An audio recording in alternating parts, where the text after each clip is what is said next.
Hi there! In this video, I will show you one of the most famous transaction codes in SAP S/4HANA Finance, which is called FB01. This transaction code, which can also be used in Fiori, is used to post financial documents with extreme flexibility. Before we go into the header data and all of those buttons over here, just one remark for you guys. There is another transaction code called /O F-02, which is exactly the same as FB01. The only difference is that over here, when we scroll down, the posting key for the first line item is already pre-populated. So there's a lot of confusion going on in SAP community pages about those two transaction codes, but in the end they are almost the same, except this one field over here. Okay, for now we will start with the FB01 transaction code, and over here we can first fill the header data. So we will fill the document date, which is the date written on the document we received, for instance. Then we have here the posting date, so where the data is actually posted in our system. Then we select the document type. We can select many different document types because, as said,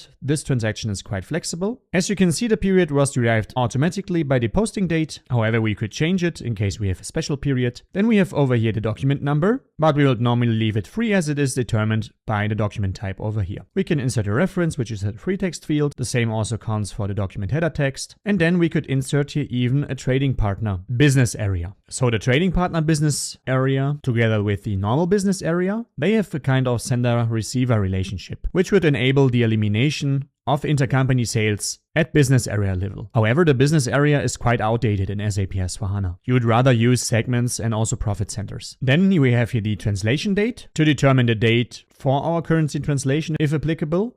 And we have the cross-company code number. So this means that when we have a cross-company code document entry, multiple documents would be created in different company codes. And this cross-company number over here would be filled to indicate that all those documents belong together logically. So we could either fill this here manually to cross-reference it, or we could let the system fill it automatically. Then if we scroll down, we can assign the first line item. Over here you can see the posting key. So this transaction is really flexible as we can select all of the existing posting keys over here. So we could, for instance, post an invoice, we could post an expense, an other receivable, a credit memo, reverse documents, clear documents, normal debit entries. So we can choose from a variety of posting keys. And this is what makes this transaction and also the emulated Fiori application so flexible. For now, we'll just say posting key 40. Then we provide an account.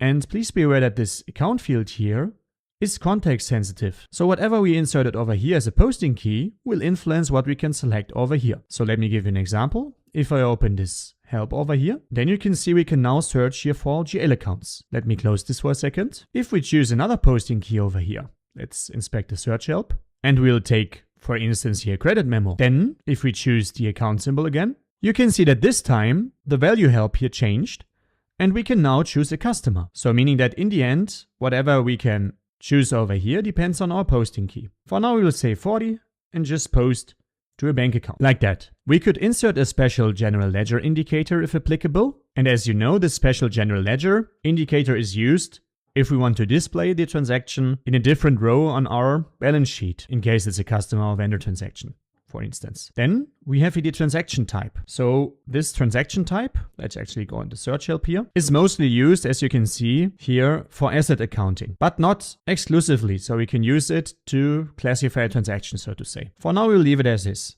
Then we will just hit on enter. And now we can fill here the first line item. So for instance, we could give it an amount. We could even select calculate taxes so that the system will calculate the taxes automatically. For now, we'll leave it as is. We could provide a fund in case of fund management. Then we could provide here cost center or even a functional area, as well as a grant if necessary. Further down, we could provide a commitment item, which is also used for funds management.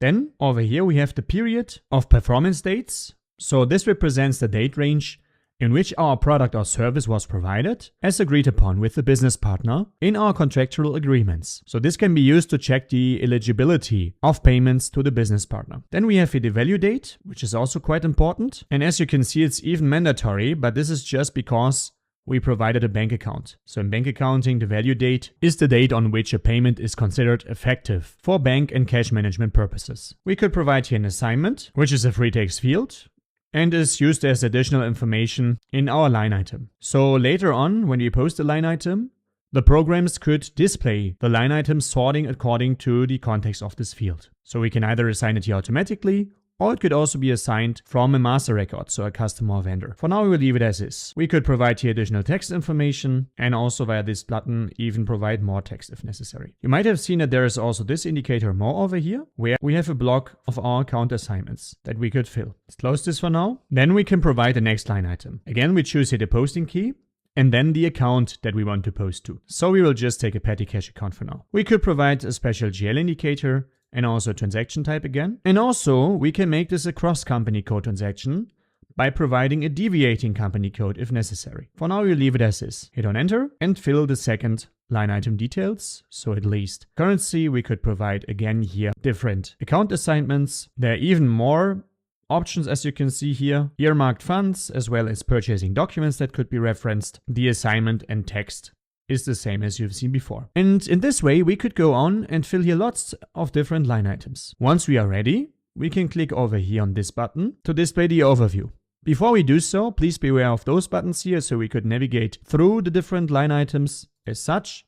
And we can also copy one line item if necessary. And from the line item section, we can even click here on more data on certain line items to fill even more data if necessary. And also over here, we have a text section where we can see taxes that would be calculated if applicable. For now, that's fine. We can click on continue and then we will display here the overview. Now you can see over here the system recorded 2 line items with a debit and a credit. So there is a 0 balance, which would mean that we could post this journal entry. Before we do so, some more hints. You can see over here display currency, where we could change our document view from the document currency, so the currency we used actually in the document, to the local currency of our company code, or even to the group currency. Despite posting, we could also park the document, meaning that it's not posted directly in the system, but parked so that later on we could supplement some information. Then there are 2 more indicators over here, the account assignment model and fast entry. So with the account assignment model, we could actually default most of this data over here. So we could say that, for instance, we build an account assignment model, which looks in the end exactly like this one. So with this company code, defaulted the currency and also line item information. I made a separate video about that. If you're interested, then please have a look in the description of this video and check it out afterwards. The fast entry here would be used if we want to create multiple line items in a fast way. So we could click on this one and then we could provide here many line items in a fast way, so to say. So we could even copy and paste them from Excel if necessary. Now we will go here to our main view again. And before we actually post, I want to give you another hint over here. So we could click over here on document and then we could simulate it either in our entry view or in the general ledger view. The latter one is used to see the derivation of certain profit centers or segments according to the so-called document splitting functionality of SAP S/4HANA Finance. So this view over here is good to see what the system would create so that later on a balance can be displayed on profit center or even segment level. So let me show you the difference. If we click here on simulate, then you can see here the simulation. And if we click on simulate general ledger, then the system would also show the profit center and segments being derived. Let's go back.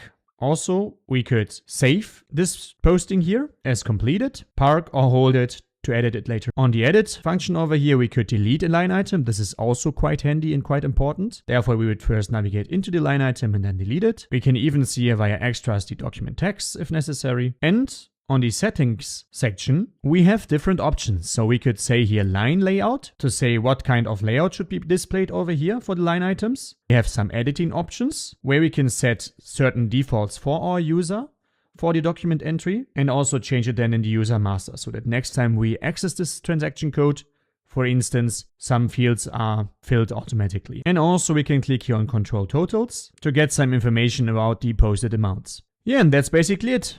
So if we hit here on post, then the system posted a document in our company code. And we can then go to transaction code FB03, just hit on enter, select the fiscal year, click on choose, and then we can display what was posted in the system. Okay, this marks the end of the video. I hope you liked it. If so, then please subscribe to the channel and activate the bell. Also make sure to subscribe to my Patreon, where we have a community chat and where I post lots of informative documents about SAP. The link is in the bio of my channel. Thanks a lot and see you next time.